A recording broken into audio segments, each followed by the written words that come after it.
अच्छा।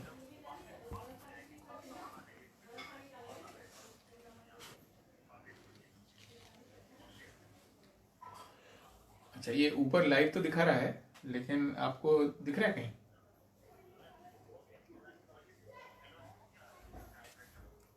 हाँ, camera on है और ऊपर लाइव तो दिख रहा है। हम्म, आ रहा है। हेलो, आपको सुनाई दे रहा है? इधर देख, इधर देख। हाँ, हाँ, सुनाई दे रहा है।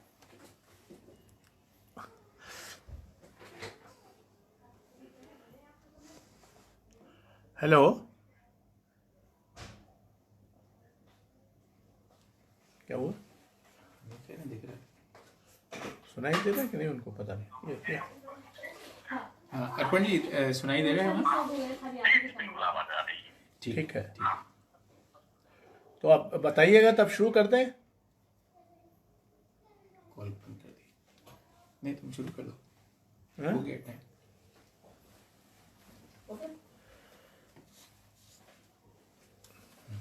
शुरू कर दें। इधर हो। तुम इधर हो, तुम देखोगे। तुम तो यहाँ पे बैठना चाह रहे हो, तुम बैठ जाओ। नमस्कार, मैं जन सुलभ पुस्तकालय और अर्पण कुमार जी का आभारी हूँ कि उन्होंने मुझे वैसे आवाज ना मेरी। अपनी सबसे ताज़ा पुस्तक अगले वक्तों के हैं ये लोग, उसको लेकर कुछ आपसे बातचीत करने का ये अवसर दिया है। ये पुस्तक वैसे तो मेरे जन्मदिन पर 16 जनवरी इस वर्ष को प्रकाशित हो गई थी। सेतु प्रकाशन ने इसे प्रकाशित किया है और जो लोकार्पण था वो मेरे मित्र और हार्वर्ड विश्वविद्यालय में प्रोफेसर डॉक्टर होमी भाभा ने किया था। अब बहरहाल उसके बाद लॉकडाउन वगैरह सब हो गया, तो इसलिए शायद बहुत ज़्यादा प्रचारित नहीं हुई। ये इसमें 19 व्यक्तियों के संस्मरण हैं, इनमें 11 तो लेखक हैं, एक संपादक है, एक राजनेता है, 2 चित्रकार हैं, 2 रंगकर्मी हैं और 2 संगीतकार हैं। उससे कुछ मेरे रुचि के और दृष्टि के वितान का भी अंदाज आपको हो जाएगा। अब एक बात तो ये है कि ये पुस्तक के रूप में लिखी नहीं गई है, जैसी मेरी बहुत सारी पुस्तकें पुस्तकों के रूप में नहीं लिखी गई हैं, तो इनमें एक तरह की धारावाहिकता नहीं है जो अपेक्षित है। ये दरअसल लगभग 25-27 वर्षों के बीच लिखे गए संस्मरण हैं।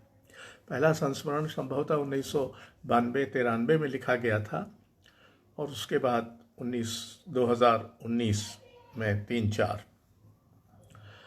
अब तो इसमें एक तरह के का दोहराव भी कहीं कहीं होगा और मुझे अब इतना अपने लेखन के प्रति इतना जतन और धीरज नहीं रह गया है कि उसको ठीक कर पाता। इसलिए ये भी है कि उसमें कई बार वही घटना बार बार संभवतः दोहराई जाती है।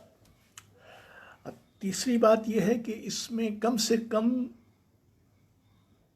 5 व्यक्तियों के संस्मरण रह गए। यूँ तो लगभग 10-15 और जो मेरे सहयोगी मित्र रहे हैं भोपाल के दिनों में खासकर, तो लेकिन जो रह गए उनमें हमारे मित्र कवि कमलेश, फिल्मकार मणि कौल, कवि रघुवीर सहाय, कुंवर नारायण, नामवर सिंह। विष्णु खरे पर एक छोटा संस्मरण लिखा तो था, लेकिन वो इस किताब में जाने से रह गया। तो ये संस्मरण एक तरह से, ये पुस्तक मेरी जो है वो मेरी सौभाग्य कथा है कि मुझे इतने सारे लोगों के संपर्क में आने, इतने सारे मूर्धन्यों के निकट होने, उनके आलोक में अपने को और उनकी आग में अपने को तपाने का अवसर मिला। और दूसरा ये कृतज्ञता गाथा है, आभार गाथा है। मैं इन सब के प्रति बहुत ही आभारी हूँ कि इन्होंने मुझे रोशनी दी, कभी कभी आग दी, ज़्यादातर सहारा दिया। अब ऐसा नहीं है कि इनमें से अधिकांश के बारे में मैंने कुछ और न लिखा हो न किया हो, बल्कि इनमें से ज़्यादातर के बारे में कुछ न कुछ सार्वजनिक आयोजन भी मैंने किया है, उन पर लिखने के अलावा, उन पर आलोचनात्मक कुछ लिखने के अलावा। जैसे अज्ञे, शमशेर और मुक्तिबोध, इन पर मैं बरसों से लिखता रहा हूँ। और 2-3 वर्ष पहले मेरी एक पुस्तक आई है, कविता के 3 दरवाजे, उनमें इन तीनों पर विपुल सामग्री है जो मैंने लिखी है। इन पर आयोजन भी बड़े बड़े हमने भारत भवन में किए थे और अन्यत्र भी। निर्मल वर्मा पर जो पहली आलोचनात्मक पुस्तक है वो संभवतः मैंने ही संपादित की थी, जिसमें पूर्वग्रह पत्रिका में लिखे गए उन पर जो लेख हैं उनका संचयन किया था।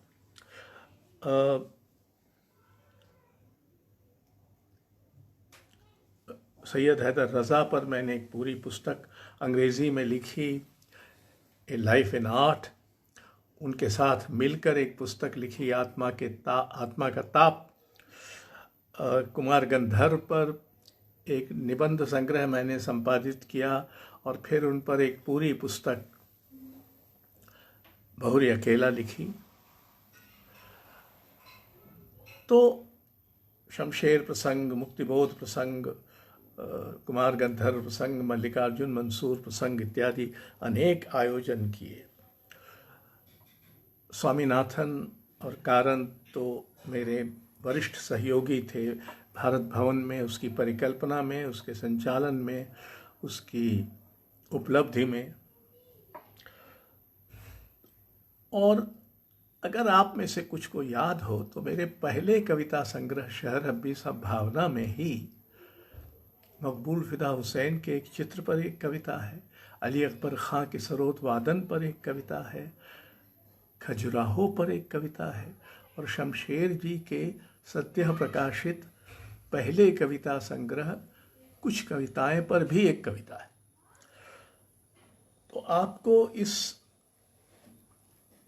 पृष्ठभूमि को बताने का आशय ये है कि आप इस बात को ध्यान में रखें कि ये यकायक मैंने नहीं लिख दिया है। इनसे मेरी निस्बत, मेरा सरोकार, संपर्क बना रहा है। और ये वो विभूतियाँ हैं जिन्होंने एक तरह से मुझे बनाया। जो मुझ में जो कुछ भी सत्व का या तत्व का या अच्छा है, उसके लिए दुष्श्रेय इन्हीं को जाएगा, और जो कुछ बुरा है उसका श्रेय तो मुझे ही मिलना चाहिए। आम तौर पर मैं ये कहूँगा, आम तौर पर क्या, सामान्य तौर पर मैं ये कहूँगा कि ये मटमैली पवित्रता की शबीह हैं। मुझे धार्मिक आस्था का तो कोई वरदान मिला नहीं, और यद्यपि मेरा परिवार और मेरी माँ विशेषतः बहुत आधार्मिक थी, लेकिन धार्मिक आस्था मुझसे करीब 16-17 बरस में ही गायब हो गई, सो आज तक लौटी नहीं। तो मुझे पवित्रता जो थोड़ी बहुत मिली वो कलाओं साहित्य में ही मिली, और ये उसी मटमैली पवित्रता की शबीह हैं। मटमैली इसलिए कि हम मटमैले लोग हैं, हम पूरी तरह से पवित्र नहीं हो सकते, यानी देवता नहीं हो सकते।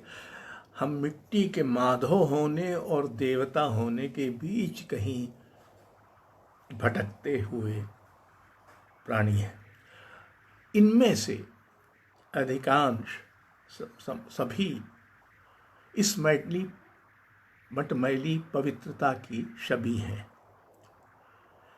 इनमें से हर एक तरह के अदम्य साहस की भी शबीह है। तीसरा, एक अक्लांत गरिमा की भी ये शबीह है, और इनमें से किसी में अकेले पड़ जाने पर कोई घबराहट नहीं हुई है। इनमें से अधिकांश ने अपना रास्ता अकेले ही बनाया। अज्ञेय को देखिए, आत्मनिष्ठ थे, पर दूसरों के लिए अवसर और साधन जुटाने का जीवन भर जतन करते रहे, और लेख के स्वाभिमान की एक अखिल भारतीय छवि उनकी बनी रही। मुक्तिबोध, अंधेरे में भी सच पहचानने और उसे उसकी सारी भयावहता और बीहड़ता के बावजूद कहते रहने की जिद के कवि हैं। शमशेर, गर्बीली गरीबी में रहते हुए अथक सौंदर्य साधना की, और कभी कोई शिकायत नहीं थी उनको कि मुझे मेरा ड्यू नहीं मिला, जबकि उनको उनका ड्यू नहीं मिला था। त्रिलोचन जीवन भर एक सजग भाषा बोध बनाए रखा, और परंपरा बोध को भी शत विक्षत नहीं होने दिया। श्रीकांत वर्मा सत्ता में रहे, सत्ता के निकट रहे, लेकिन सत्ता की अंततः विफलता का गान करने से नहीं चूके, और ये कहने से भी नहीं चूके कि कौशल में विचारों की कमी है। कृष्णबलदेव वैद, हिंदी भाषा, उसकी नैतिकता, उसके नैतिक पाखंड, इसको जितनी बेरहम ईमानदारी से और भाषा और शिल्प के लगभग टूटने के ध्रुवांत तक ले जाने का जोखिम उन्होंने उठाया, जो उनको अकेला भी कर गया, निहत्था भी कर गया, पर वो अपनी राह से डिगे नहीं। निर्मल वर्मा, मानवीय स्थिति की और संबंधों में अनिवार्य जो एकांतिकता है, उसका कथा भाषा में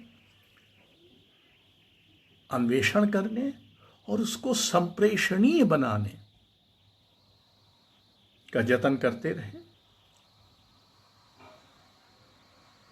कृष्णा सोबती, लेखकीय गरिमा, दूसरों के लिए चिंता और साहित्य के लोकतांत्रिक दायित्व पर जीवन भर इसरार करती रही। कुमार गंधर्व, सूर्य को छूने उड़ा एक पक्षी, जिसकी पंख सूर्य की आग में झुलस जाते हैं, लेकिन जो इस प्रयत्न से विरत नहीं होता। मल्लिकार्जुन मंसूर, परंपरा को पर्याप्त मानने की जिद, जबकि वो जमाने में थे जब नवाचार का पर अतिरिक्त आग्रह किया जा रहा था, और अपनी शास्त्रीयता को लोकप्रियता की परवाह किए बिना बचाए रखने वाला व्यक्ति। स्वामीनाथन साधारण से साधारण व्यक्ति में, मजदूर में, सड़क पर गिट्टी फोड़ते लड़के में कलात्मक प्रतिभा, संभावना खोज कर सकने वाला व्यक्ति। कारंत रंग कर्मठता का अद्भुत प्रतिमान, ऐसा कोई काम ही नहीं रंग कार्य से संबंधित जो वो न कर सकते हो। झाड़ू लगाना और ये करना वो करना सब। तनवीर, हबीब तनवीर आधुनिकता और लोक के बीच की दूरी को लांघ सकने का संकल्प और उसकी सफलता। तो ये सब लोग हैं जिनके बारे में मैंने इस पुस्तक में लिखा है। जैसे मेरी कई खराब आदतें हैं, उनमें से एक ये है कि मैं कोई डायरी नोट्स वगैरह नहीं रखता हूँ। हाँ, मैं जो कुछ याद आता है, अपनी याददाश्त पर मुझे ज़रूरत से ज़्यादा भरोसा है। वो हो सकता है इस पुस्तक में भी कभी कोई भूल चूक हुई हो इस नाते, क्योंकि इसके कोई नोट्स नहीं थे। इनसे जब बातचीत हुई तो इसकी जो स्मृति मेरे मन में बची हुई है, उसी के आधार पर ये सब लिखा गया है। एक तरह से ये उस समय जो हो रहा था उसका सांस्कृतिक वृत्तांत भी है। तो ऐसा वृत्तांत मानकर नहीं लिखा गया था, लेकिन अपने आप ही वो हो ही गया है। जैसे अज्ञे जी पर मैंने एक लेख लिखा था, वो इतना प्रसिद्ध हुआ, बूढ़ा गिद्ध क्यों पंख फैलाए। हालांकि मैंने उन पर अकेलेपन का वैभव नाम का एक दूसरा लेख भी लिखा, दोनों फिलहाल में है, लेकिन पहला अधिक प्रसिद्ध हुआ और अज्ञे जी को उसका बड़ा बुरा लगा। और जब हमने पूर्वग्रह निकाला तो अज्ञे जी ने उस समय वो नया प्रतीक संपादित कर रहे थे, उसमें मेरा ख्याल है कि उनकी ही कविता होगी, क्योंकि कोई और कौन लिखने वाला था। उस समय मैंने एक वक्तव्य कहीं दिया था कि साहित्य तो शुद्ध सथाई कसाई खाना है, इसमें कोई जो कम प्रतिभाशाली है वो मारा जाएगा। वो किस संदर्भ में दिया था मुझे याद नहीं है, पर बहरहाल अज्ञे जी ने नया प्रतीक में ये कविता लिखी। समय था जब हम कवि थे और दूसरे नए कवि हमारे भाई थे, तब साहित्य की हमारी थी यही पहचान कि वो है शुद्ध भेड़िया धसान। पर समस्या तो यह है कि पद पर बैठा हुआ कोई व्यक्ति बड़ा लेखक बन जाता है और हम पद पर बैठे हैं और हम अब सिर्फ कवि नहीं हैं, आलोचक हैं। हमने अपने को ही नहीं, साहित्य को भी फिर से पहचाना है। साहित्य तो शुद्ध कसाई खाना है, यूँ हम कोई रियायत नहीं चाहते। रियायत का करेंगे क्या, अनुदान सरकार से पाया हुआ है, कागज़ दस्तकार का बनाया हुआ है। लाभ निरा पूर्वग्रह है व्यवसायी का, हमारा काम भले हो कसाई का, पर पब्लिक सेक्टर में कितना अंतर है हमारे काम के कैरेक्टर में। पूर्वग्रह उस समय हाथ के बने कागज़ पर निकलता था। यही नहीं, इस कविता के आगे एक छोटी सी टिप्पणी भी थी। उधर भोपाल में अशोक वाजपेयी ने चिंता प्रकट की है कि मध्य प्रदेश चरागाह है, बाहर से जानवर आते हैं, इसको चर जाते हैं। उन्हें भी ध्यान नहीं रहा कि कई जानवर तो उन्हीं के निमंत्रण पर आते हैं, बल्कि कुछ तो उनके पूज्य भी होंगे। जाहिर है कि मध्य प्रदेश में जो हो रहा था उस पर अज्ञे की नज़र थी और उनका आकलन प्रतिकूल था। तो ये मैंने उनके संस्मरण में लिखा है। बहरहाल शमशेर जी जब आते थे भोपाल तो हम लोग उनको एक आध दिन और रुका लेते थे कि ऐसी क्या जल्दी है उनको वापस जाने की। तो एक बार का संयोग है जिसका जिक्र है इधर। एक बार ऐसा संयोग जुड़ा कि हमारे घर शाम के भोजन पर कुमार गंधर्व, बिरजू महाराज, स्वामीनाथन और शमशेर उपस्थित। उन दिनों कुमार जी अपने बेटे मुकुल को लेकर बहुत दुखी थे और स्वामीनाथन का पुत्र प्रेम भी उस शाम कुछ अधिक ही विगलित था। उन दोनों में कुछ बहुत ही भावुक सी बात हो रही थी। मनोयोग से और प्रायः बिना कुछ बोले शमशेर सुन रहे थे। वे दोनों लगभग गलदस्यु थे और शमशेर लगभग किंकर्तव्य विमूढ़। जो उनके निजी अनुभव से दूर हो उसे शमशेर कुछ अतिरिक्त उत्सुकता से जानते सुनते थे।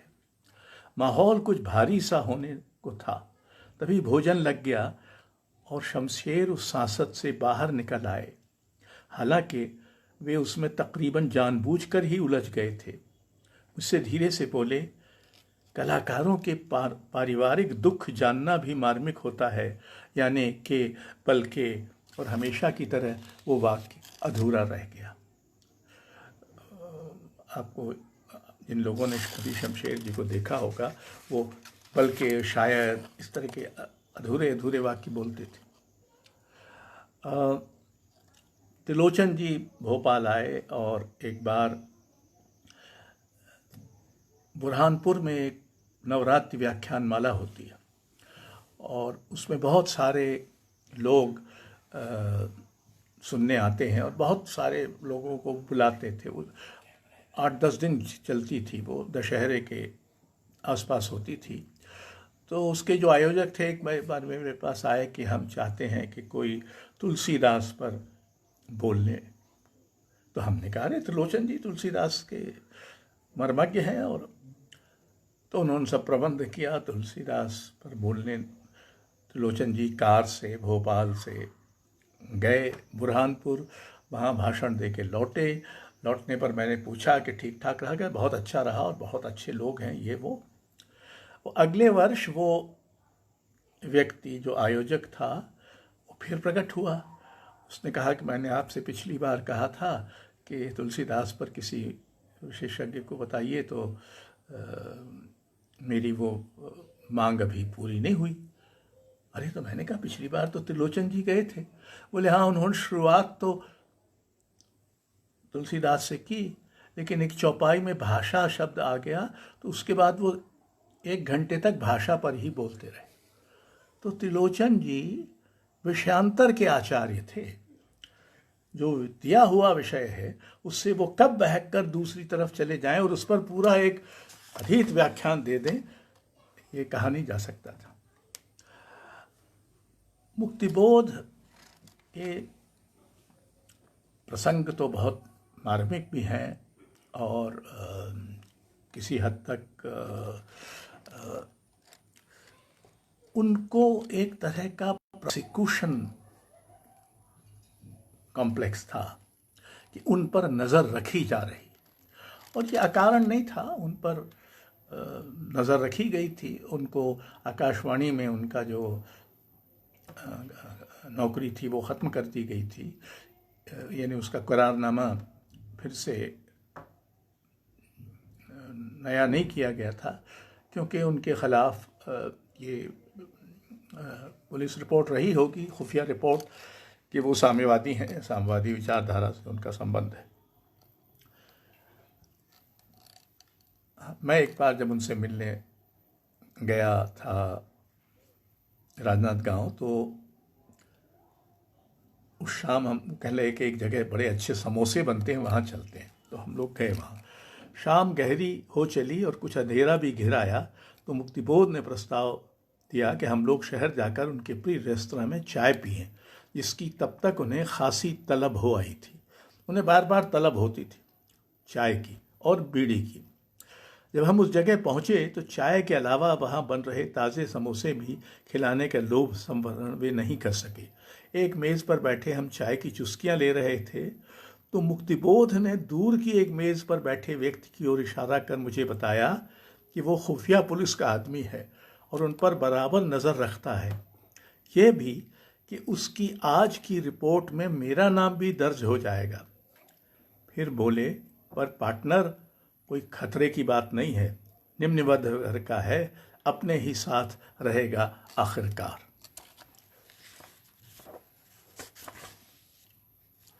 हरिशंकर परसाई उन पहले संपादकों में से थे जिन्होंने मुझे प्रोत्साहित किया था।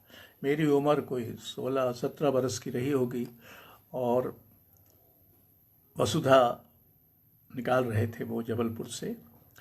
उनसे परिचय हुआ था, वो सागर आए थे वसुधा के ग्राहक बनाने के अभियान में। तो उस समय मैं और रमेश दत्त दुबे हम दोनों मिले थे उनसे, लेकिन उनसे ऐसा मैंने अपनी कुछ कविताएं उनको भेजी। उन दिनों युवा कवि जो होते थे वो अपनी कविताएं भेजते हुए एक पता लिखा टिकट युक्त लिफाफा भी साथ भेजते थे कि अगर वो कविताएं या रचनाएं पसंद ना आए संपादक को तो वो उनको वापस कर दे। तो ऐसा ही मैंने भी उनको कविताएं भेजी और वो लिफाफा भेजा। 4-5 दिन बाद वो लिफाफा आ गया वापस, लेकिन बहुत ही हल्का था। तो मुझे बहुत ही आशंका हुई कि या तो वो रखना भूल गए, उसमें कविताएं वापस करना चाहते होंगे, भूल गए होंगे। तो मैंने बहुत ही डर के साथ उस लिफाफे को खोला तो उसमें एक चिट सी थी, एक खाकी रंग के कागज़ का फाड़ा हुआ एक हिस्सा था जिस पर कुछ कत्थई निशान थे कत्थे के, और उसमें लिखा था, शाबाश, अगले अंक में जा रही हैं, हरिशंकर परसाई। परसाई जी वसुधा निकालते थे, उनका कोई दफ्तर तो था नहीं, तो वो सारा पत्राचार वसुधा का एक पान की दुकान के पास रखी बेंच पर बैठकर करते थे। और जाहिर है कि कई बार वो ये जो बीड़ी के कट्टे होते थे, ये जिस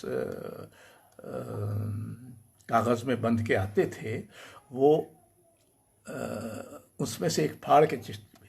तो सोचिए कि मेरे जीवन की पहली महत्वपूर्ण प्रकाश की ये घटना एक ऐसे कागज़ से हुई जो कि एक ठेले पर के पास बैठे बेंच पर लिखा गया था।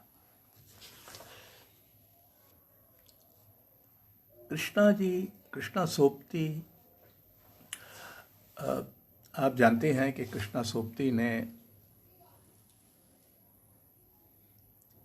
अपने पति द्वारा छोड़ा गया 1 करोड़ रुपया रज़ा फाउंडेशन को दिया था।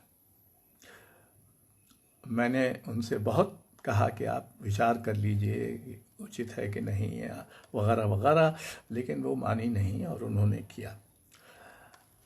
जब हम में से कुछ लेखकों ने देश में बढ़ती असहिष्णुता के विरुद्ध अपने पुरस्कार वापस किए थे, साहित्य अकादमी और राज्य अकादमियों के करीब 60 लेखकों ने, उसके बारे में ऑफकोर्स अभी तक भी अवार्ड वापसी गैंग और टुकड़ा टुकड़ा गैंग वगैरह कहा जाता है। सही तो ये था कि उसमें से किसी ने किसी से बात नहीं की थी। जबकि कृष्णा सोपती से मेरा अच्छा घनिष्ठ परिचय था, कोई बात नहीं की थी। उन्होंने भी अपनी साहित्य अकादमी की 72 सदस्यता यानी उसकी फेलोशिप, जो साहित्य अकादमी द्वारा किसी साहित्यकार को दिया गया सबसे बड़ा सम्मान होता है, उसको वापस कर दिया था। हमने प्रतिरोध नाम से एक आयोजन किया और उसमें कृष्णा जी आई। तो मैं उसका विवरण सुनाता हूँ।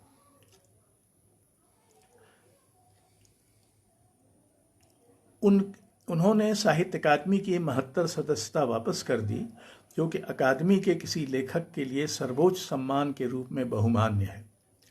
उनके लगभग समवयसी कई हिंदी लेखकों ने उनका साथ नहीं दिया। नामवर जी ने तो उसके विरुद्ध एक बेहद कमज़ोर तकनीकी आधार पर वक्तव्य तक दिया। यही नहीं, जब हम लोगों ने इस सिलसिले में प्रतिरोध नाम से एक आयोजन किया तो कृष्णा जी व्हील चेयर पर सभागार में आईं और मंच पर उसी चेयर पर बैठकर उन्होंने बढ़ती असहिष्णुता के विरुद्ध अपनी आवाज़ बुलंद की। उनका वक्तव्य इस कदर प्रभावशाली था और उनकी उपस्थिति इतनी ऊर्जस्वित कि सारा सभागार उनके वक्तव्य पर खड़ा होकर तालियां बजाने लगा। इस आयोजन में अनेक मूर्धन्य शामिल थे, जिनमें रोमिला थापर, प्रोफेसर गणेश देवी, कन्हैया कुमार आदि थे, पर जो प्रतिक्रिया कृष्णा जी को मिली वह अनूठी और असाधारण थी। मंच पर आयोजक के नाते बैठे मुझे एक बार फिर में समझ में आया कि कठिन समय में लेखक की निर्भीकता और साहस का क्या मूल्य और प्रभाव होता है। मुझे उन पर अभिमान हुआ, जैसा कि उस सभागार में मौजूद लेखकों, बुद्धिजीवियों आदि को निश्चय ही हुआ होगा।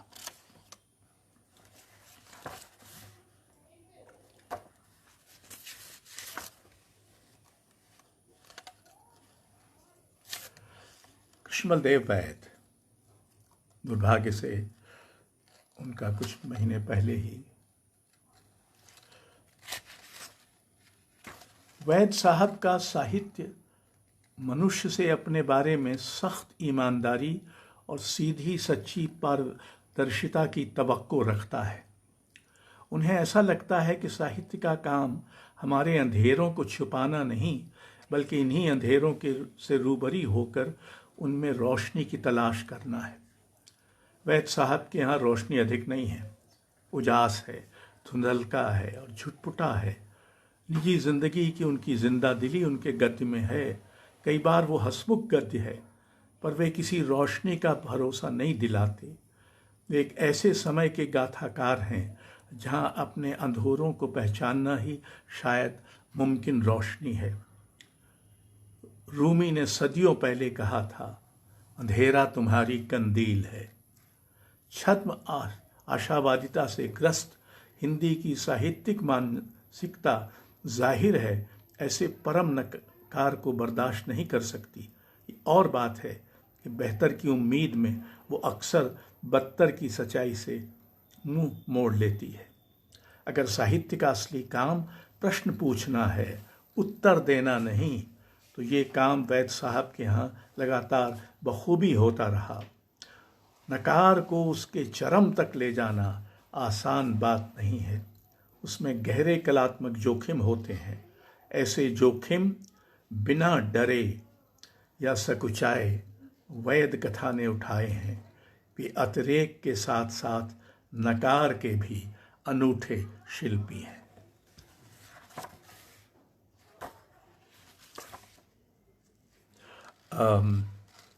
निर्मल वर्मा, ये प्रसंग ऐसा है कि बड़े दार्शनिक थे रामचंद्र गांधी और निर्मल वर्मा के बड़े घनिष्ठ मित्र थे और इंडिया इंटरनेशनल सेंटर के बार में अक्सर मुलाकात उनकी होती थी। तो उसी का एक प्रसंग है। बार में रामू और निर्मल जी अक्सर मिलते थे। रम पर गपबाजी में दोनों रमते थे। एक बार हस्बे मामूल दोनों में झगड़ा कुछ ज़्यादा उग्र हो गया और उन्होंने एक दूसरे से बोलना बंद कर दिया। बार में जाने पर दोनों एक दूसरे से अलग और दूर मेज़ों पर बैठे नजर आते थे। ऐसे अवसर आए जब दोनों के साथ अलग अलग थोड़ी थोड़ी देर बैठा गपियाया। कुछ दिनों बाद एक शाम निर्मल जी रामू की मेज पर जाकर बैठ गए। रामू ने जैसे ही कुछ कहने की कोशिश की, निर्मल जी ने कहा, रामू, मैं तुम्हारे पास बैठने आया हूँ, तुमसे बात करने नहीं। तो ऐसे लोगों के प्रसंग भी होते रहते थे। मल्लिकार्जुन मंसूर, वो ऐसे व्यक्ति थे जिनको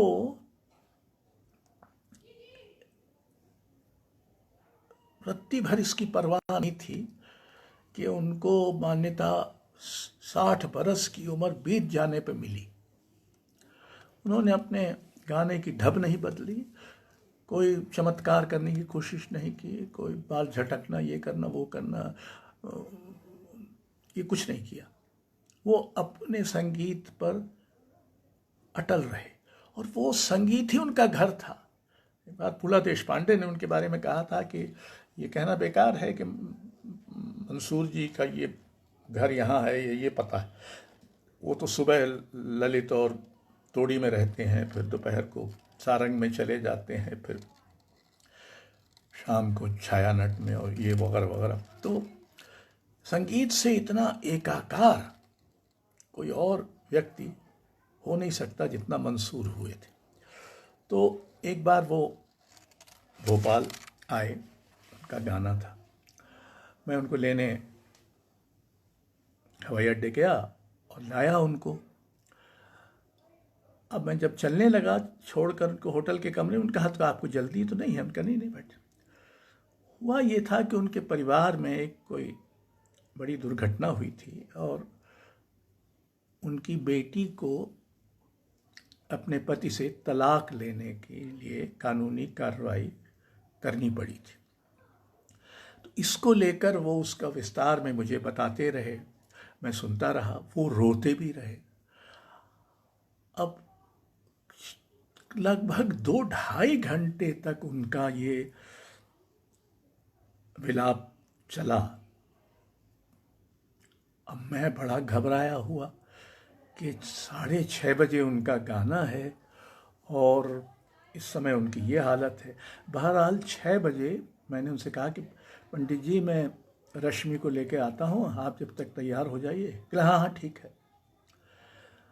अब मैं इस कदर भयभीत था अंदर अंदर कि मैंने रश्मि को भी नहीं बताया कि मंसूर जी की ये हालत है। बहरहाल हम जब आए तो हस्बे मामूल बातचीत शुरू हुई। तो रश्मि ने कहा पंडित जी पिछली बार आपने वो साग राग के कुछ प्रकार बताए थे। हाँ हाँ बोले। अब उन्होंने बताना शुरू कर दिया, लच्छा साग और प्रेम साग। हम लोग गाड़ी में बैठे, वो अपना गाते हुए बता रहे हैं।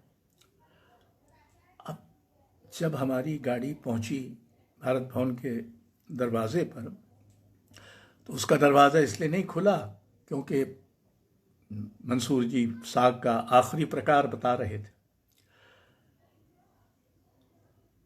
हम लोग पहुंचे, उनकी संगीत सभा शुरू हुई और उनकी इस दारुण व्यक्तिगत व्यथा का कि एक भी छाया उनके गाने पर नहीं थी। मुझे पहली बार ये समझ में आया कि शास्त्रीय का मतलब क्या होता है। शास्त्रीयता जिसको हम कई बार सोचते हैं कि उसमें व्यक्तिगत व्यथा उड़ेल दो या कला में व्यक्तिगत व्यथा उड़ेल दो, ऐसी शास्त्रीयता ऐसी व्यथा को जैसे छेंक लेती, उसको स्थगित कर देती। उनका गाना उस शाम अद्भुत था। संभवतः वो अपने ढंग से अपनी व्यथा को टटोल या खंगाल रहे थे, लेकिन श्रोतृ वर्ग पर इसका रत्ती भर भी अंदाज नहीं हो सकता था कि उनके दिमाग में क्या चल रहा है।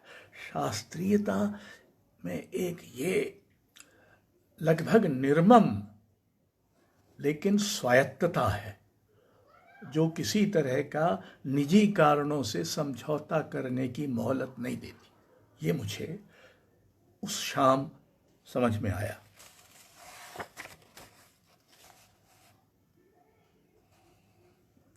कुमार गंधर्व। मल्लिकार्जुन मंसूर को जब हमारा पहला कालिदास सम्मान मिला तो वो तब की प्रधानमंत्री श्रीमती इंदिरा गांधी देने आई थी। रविंद्र भवन था उन दिनों, भारत भवन तो था नहीं। तो उसमें ये आयोजन हुआ और मंच पर जो लोग बैठे थे उनमें प्रधानमंत्री, राज्यपाल, मुख्यमंत्री, हमारे संस्कृति सलाहकार मंडल के उपाध्यक्ष कुमार गंधर्व और कालिदास सम्मान से विभूषित किए जाने वाले सेमनगुड़ी श्रीनिवास अय्यर, जो कर्नाटक संगीत के से मिल रहा था उनको, और मल्लिकार्जुन मंसूर।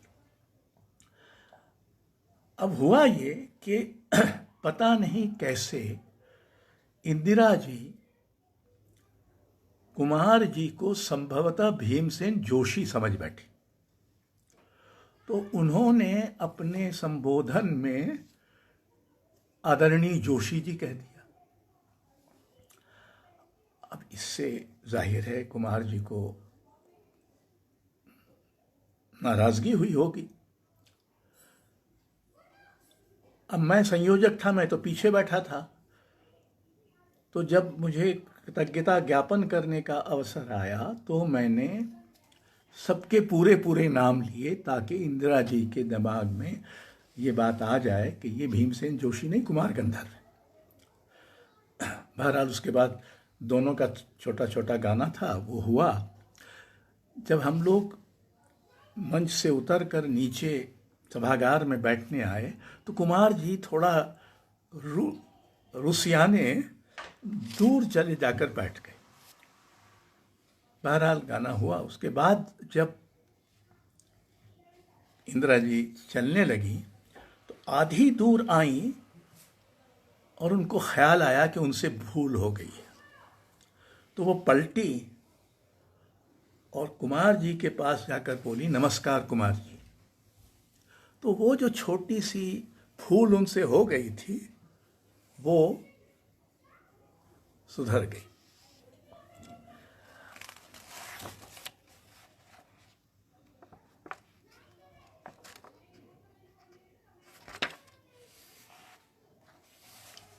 सैयद हैदर रजा 60 बरस फ्रांस में रहे, लेकिन उतने ही बरस भारत में भी रहे। भारत, मंडला, कान्हा किसली के जंगल, वहाँ के आदिवासी नृत्य और मंडला को घेरती नर्मदा उनके मन से कभी गई नहीं, और जो भारत की का रंगारंग जीवन है वो उनके स्मृति से और अनुभव से कभी गया नहीं। अब उनका बड़ा दिलचस्प ये था कि वो एक डायरी रखते थे, मुझसे ठीक उलट। मैंने आज तक डायरी रखी, वो एक डायरी रखते थे और उसमें जो कुछ उनको कभी पढ़ते थे, ठीक लगता था या कोई उक्ति समझ में आती थी, उसको नोट कर लेते थे। तो उसका एक रज़ा जो भी पढ़ते या सुनते हैं उसमें से अगर उन्हें कुछ अच्छा लगता है तो वे तुरंत उसे अपनी डायरी में नोट कर लेते हैं। इस डायरी का नाम उन्होंने दे रखा है 2.5 अक्षर। उसकी कई जिल्दें हो गई हैं जिनमें फ्रेंच, हिंदी, अंग्रेजी, संस्कृत आदि में इंदराज है। अभी पिछले दिसंबर में एक दिन मैंने उन्हें उस्ताद बड़े गुलाम अली खां की ये उक्ति बताई, मौसीकी तो मूरत की तरह है, कुछ कम तो बहुत कम, कुछ ज़्यादा तो बहुत ज़्यादा। रज़ा ने फौरन उसे अपनी डायरी में टिप लिया। 2 दिन बाद वे बोले, मैं कहूँगा कम तो बहुत कम, कुछ ज़्यादा तो बहुत ज़्यादा।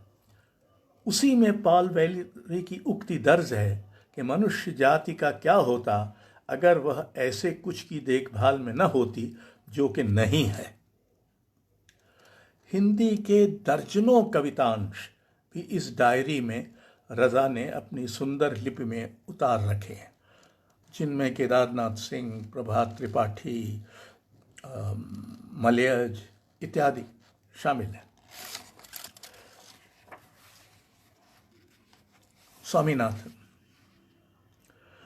स्वामीनाथन 8 बरस भारत भवन में थे और भारत भवन स्वामीनाथन और बाबा कारंत के बिना संभव नहीं था।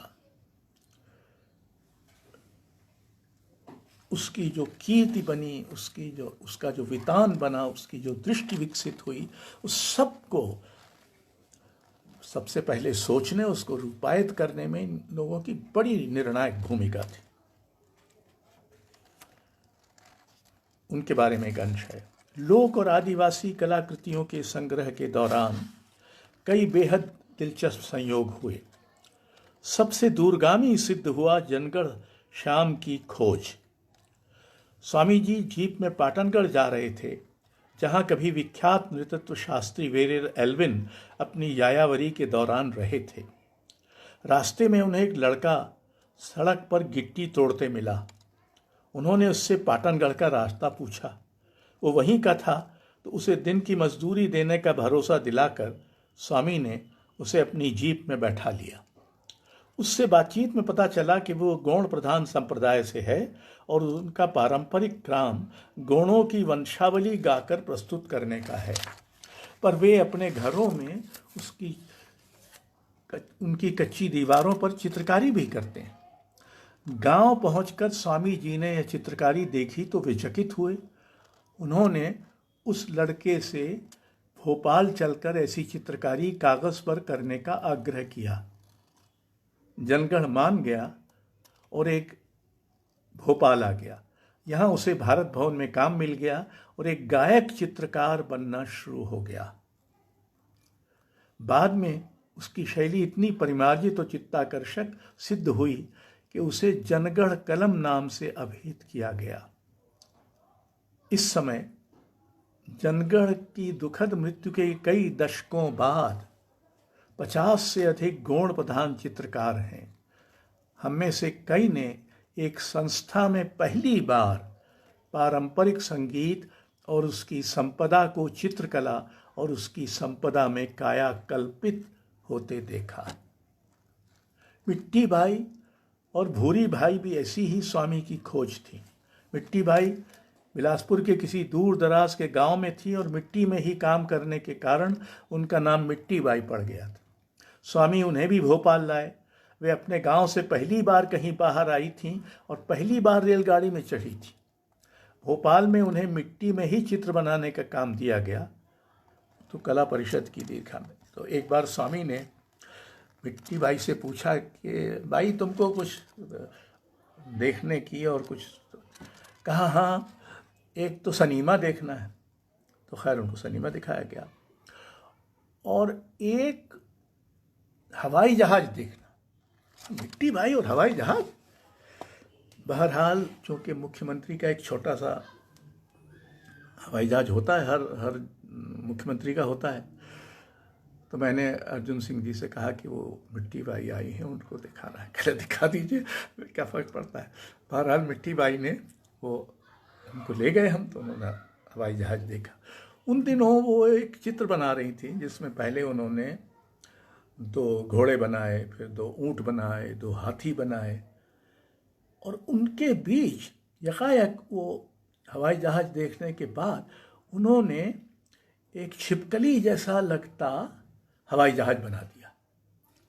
तो एक इतनी बड़ी तकनीकी नवाचार को मिट्टी बाई ने उसका जो दृश्य रूप है उसको छिपकली जैसा मानकर अपने चित्र में टांक दिया। ये सब भूरी बाई एक झाबुआ की महिला थी जो भारत भवन के निर्माण कार्य पर मजदूरी करती थी। तो स्वामी कभी कभी बीच में जाकर इन लोगों से बात करते थे, तो बातचीत में उनसे पूछा कि तुमको कुछ चित्रकारी आती है।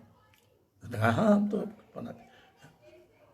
ऐसी भूरी भाई जो कि मजदूरनी थी भारत भवन के निर्माण कार्य पर, चित्रकार बन गई और अब उनके चित्र भारत भवन में, भोपाल में जो नया जनजातीय संग्रहालय बना है उसमें एक बड़ा चित्र उन्होंने बनाया है जिसमें स्वामी का भी चित्र है और सौभाग्य से मेरा भी है, जो भूरी भाई ने बनाया।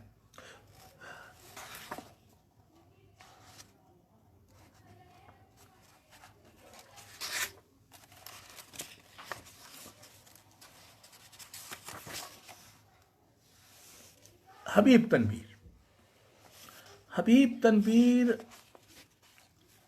सब जानते हैं कि उन्होंने छत्तीसगढ़ के लोक कलाकारों का इस्तेमाल कर एक नए किस्म का रंगमंच बनाया। तो कुछ देखिए, इस संस्मरण में सिर्फ प्रसंग नहीं है, इसमें थोड़ी थोड़ी कुछ आलोचनात्मक विश्लेषण भी इधर उधर है, क्योंकि मैं कवि आलोचक हूँ तो उससे भी नहीं, बारहा कवि आया हूँ और कभी कभी आलोचक आया भी हूँ, तो इन दोनों का भी कुछ न कुछ रंग या वो है, आप देख सकते हैं। हबीब के यहाँ प्रक्रिया का लगभग केंद्रीय महत्व है। उनके यहाँ नाटक सचमुच खेले जाते हैं, एक तरह के खेल खेल से विकसित होते हैं।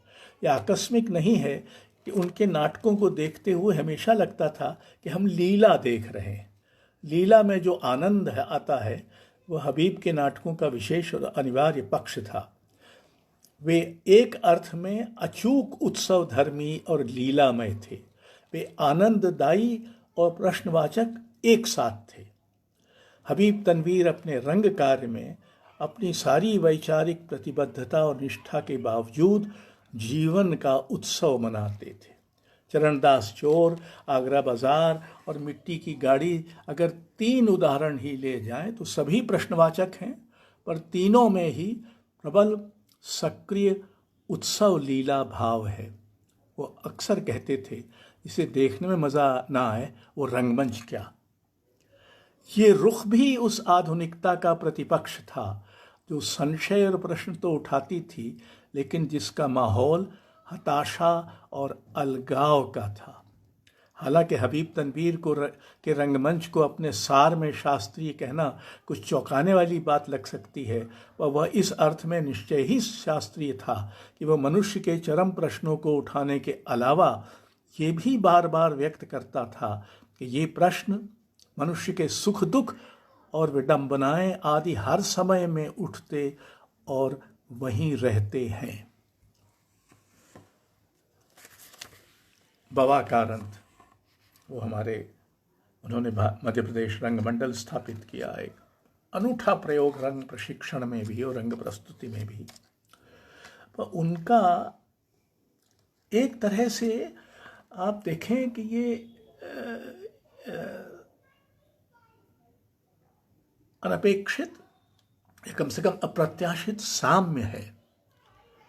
हबीब तनवीर साधारण को आधुनिक बना देते हैं।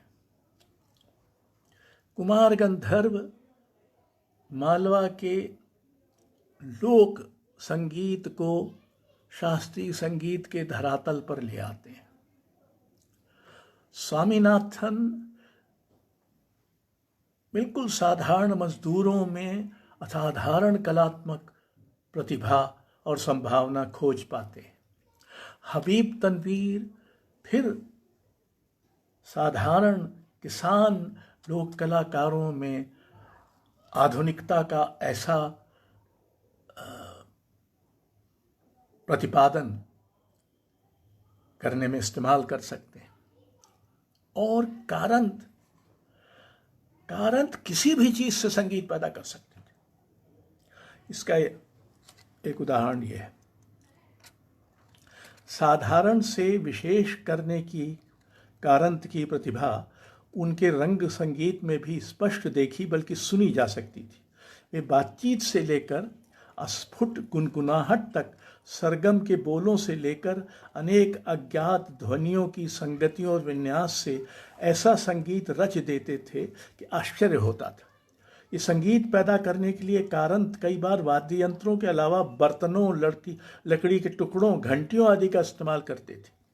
भारतीय रंगमंच के लिए जो विशेष संगीत पिछली शताब्दी में संगीत प्रधान नाटकों से लेकर आधुनिक प्रस्तुतियों तक में हुआ, उनमें शास्त्रीय या लोक या फिल्मी आदि कई विधाओं का या उनके किसी सुघर मेल का उपयोग हुआ है। जहाँ तक मैं जानता हूँ, कारंत एकमात्र ऐसे रंग संगीतकार रहे जिनके यहाँ सब कुछ से संगीत संभव था और अपनी निपट अप्रत्याशितता में अद्भुत ढंग से इतने विविध अवसरों पर नाटकीय था। संगीत को लेकर लगता है कि कारंत की मानो रंग प्रतिज्ञा ही ये थी कि संसार की हर वस्तु में संगीत है, हर वस्तु से संगीत पैदा किया जा सकता है। तो ये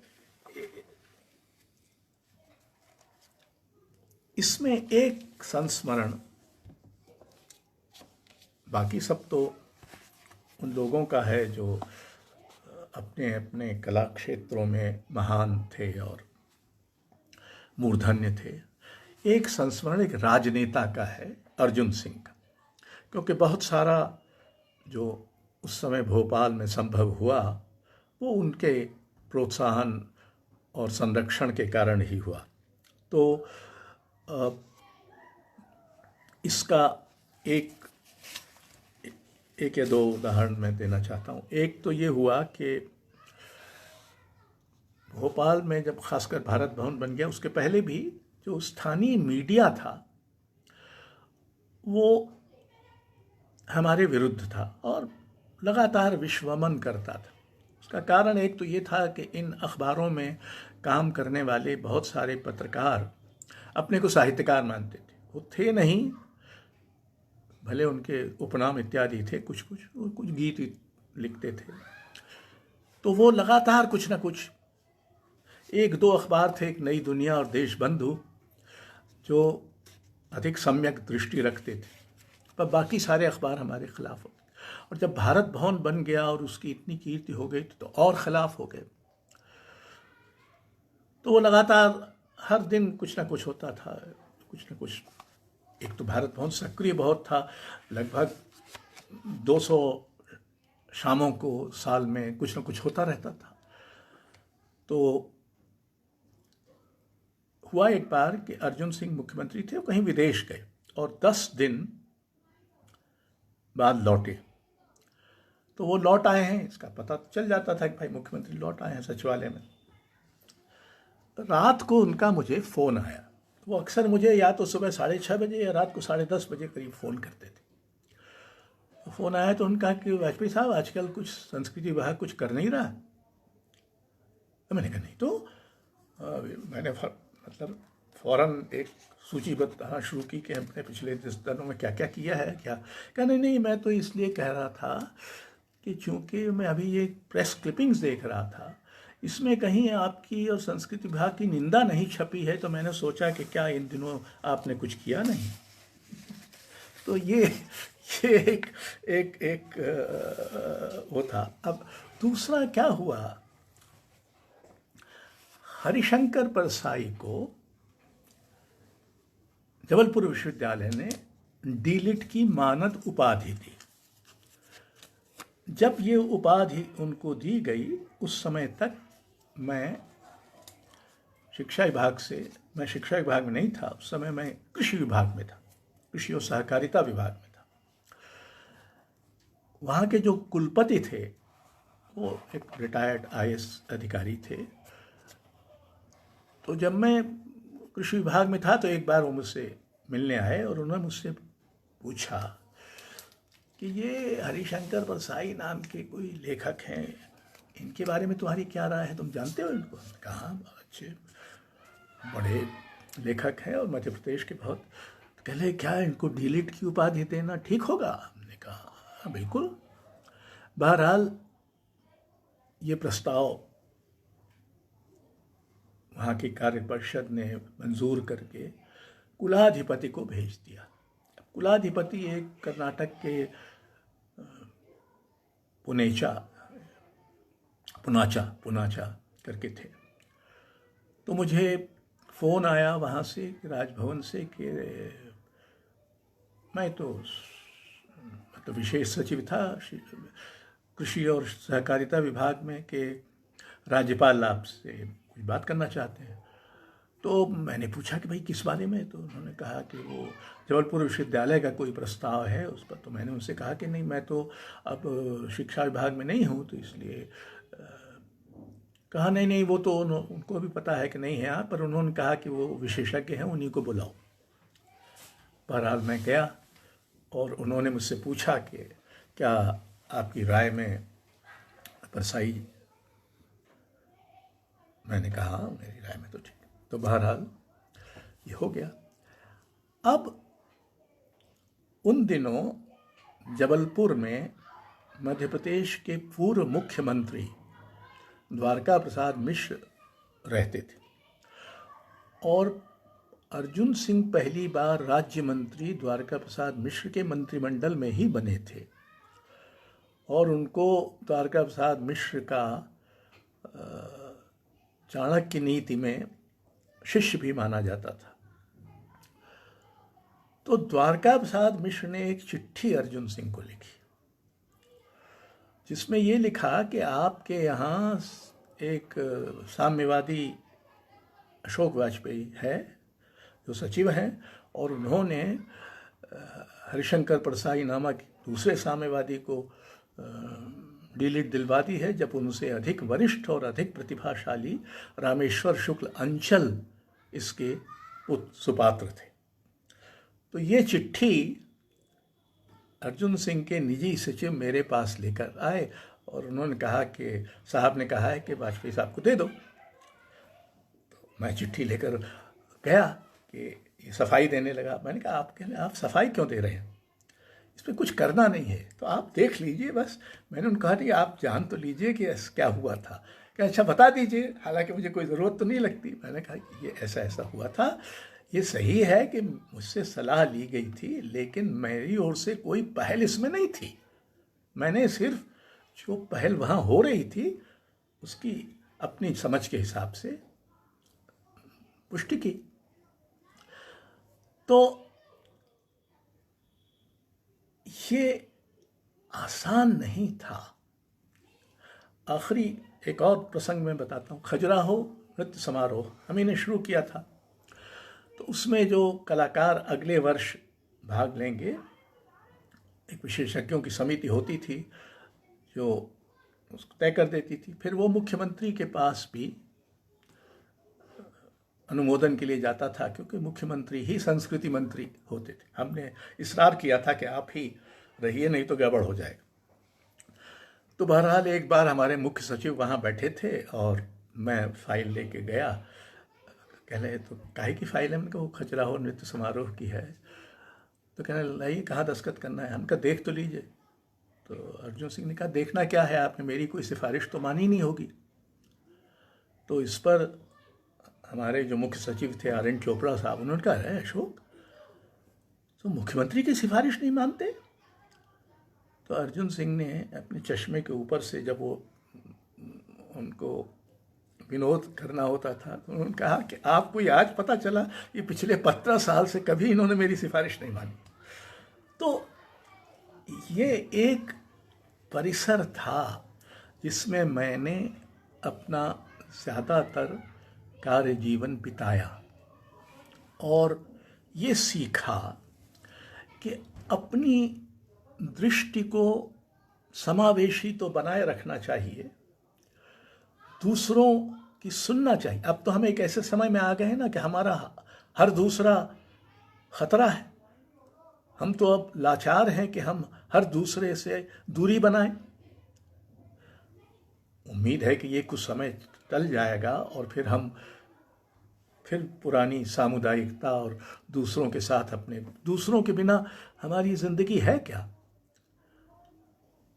मैंने इसकी भूमिका में भी ये कहा है कि अनन्यता भी बिना अन्यता के संभव नहीं है, अद्वितीयता भी बिना द्वितीयता के संभव नहीं है। जब तक दूसरे नहीं होंगे और दूसरों के प्रति आप संवेदनशील, जागरूक, ग्रहणशील नहीं होंगे, तब तक जीवन समृद्ध हो ही नहीं सकता। अपने आप में जीवन समृद्धि संभव नहीं है। और कलाएं तो बिल्कुल ही दूसरों पर निर्भर हैं। आप कुछ भी कर लें, इसका अर्थ ये नहीं है कि आप दूसरों की अच्छी बुरी हर चीज़ को मान लें और अपनी ज़िद छोड़ दें, लोकप्रियता की तरफ बढ़ जाए, वो नहीं है। लेकिन दूसरे ही आपको बनाते हैं। और मेरा ये बहुत बड़ा सौभाग्य रहा कि काम के दौरान इतने बड़े मूर्धन्यों से संपर्क हुआ। मुक्तिबोध ने एक कविता है उनकी अंतर कथा, जिसमें काष्ठ बीनती उनकी माँ है, जो एक आज्ञाकारी ढंग से आज्ञा के भाव से कहती है, पहचान अग्नि के अनुष्ठान अधिष्ठान, पहचान अग्नि के अधिष्ठान। मैं उसको थोड़ा सा बदल के कह सकता हूँ, पहचान प्रकाश के अधिष्ठान। तो मैंने थोड़ी कोशिश की कि मैं इन संस्मरणों द्वारा ये जो प्रकाश के अधिष्ठान मेरे जीवन में आए, उनको पहचान सकूं और थोड़ा बहुत उसका आपसे साझा कर सकूं। मित्रों, किसी भी लेखक के जीवन में इससे अधिक और क्या हो सकता है कि उसको लेखकों, चित्रकारों, संगीतकारों, रंगकर्मियों, फिल्मकारों इत्यादि से बराबर इतनी रोशनी मिलती रही है। मैं उसके काबिल कितना हूँ, उसका सुपात्र कितना हूँ, ये अलग बात है। हो सकता है उस रोशनी का जितना सृजनात्मक या बौद्धिक इस्तेमाल मैं कर सकता था उतना नहीं कर पाया, ये मेरी अक्षमता है। पर उन्होंने ये उदार आलोक देने में कोई कोताही या कोई संकोच नहीं किया, और इसीलिए मैंने कहा कि ये मेरी सौभाग्य कथा भी है और आभार पोथी भी है। इसमें कुछ अपने बारे में भी संस्मरण जब आप लिखते हैं तो अपने को भी याद करते हैं, तो हो सकता है कहीं अपने बारे में कुछ ज़रूरत से ज़्यादा कह गया हूँ, या कुछ लोगों को ऐसा लगे कि मैं अपने को महत्व देने के लिए ये सब कर रहा हूँ, तो उसकी मैं चिंता नहीं करना चाहता। पर एक और ये भी कुछ नहीं है कि मैं, हमारे यहाँ संस्मरण ऐसे लिखे गए हैं जिसमें कुछ पगड़ी उछाल और कुछ भंडा फोड़, इस सब में मेरी दिलचस्पी नहीं है। मैं तो अपनी कृतज्ञता का एक लंबा ज्ञापन लिख रहा हूँ, और ऐसा करने में मुझे न तो कोई संकोच है और न कोई अपेक्षा है। ये सब दिवंगत हैं, लेकिन मेरे संसार में वो सब सजीव उपस्थितियां हैं जिन्हें मैं जब तब जैसे संभव होता है याद कर लेता हूँ। आप सब ने इतनी देर मुझे ध्यान से सुना, उम्मीद है कि ध्यान से सुना होगा, और शायद आपकी रुचि इन लोगों को जानने इस पुस्तक में जगे तो मेरे लिए कृतकार्यता होगी। बहुत बहुत धन्यवाद एक बार फिर अर्पण कुमार और जन सुलभ पुस्तकालय का कि उन्होंने ये अवसर दिया। कुछ नहीं कर देते।